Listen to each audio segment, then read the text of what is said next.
नाज़रीन खे अपडेट कंदालू अहम ख़बर है। सुप्रीम कोर्ट जो हुक्म ते कराची के गुलशन इकबाल वारे इलाइक़े में वाक़े टिजोरी हाइट्स के राहे पट कयो वियो है। ब्रेकिंग न्यूज़ है अवां सां शेयर कंदालू। शारा फैसल ते वाक़े नस्ला टावर के गरीब मशीनरी और मजदूरनि की मदद से किराइण जो अमल जारी है। शारा कायदीन ना वींदड़ रोड के ट्रैफिक लाइ बंद कयो वियो है। तफ़सील मालूम कंदासीं नजीब नाइट का। जी नजीब, अपडेट कजो।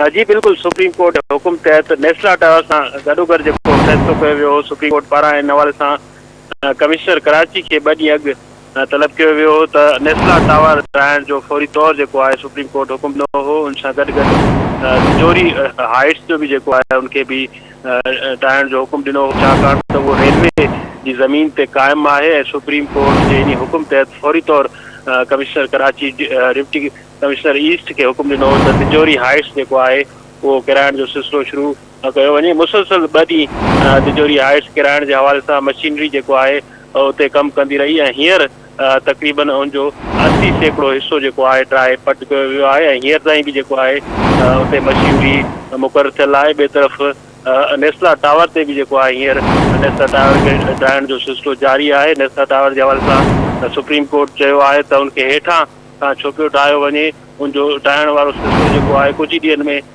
पूरो करे रिपोर्ट पेश कई वञे। जी मेहरबानी जी आगाह करण लाइ।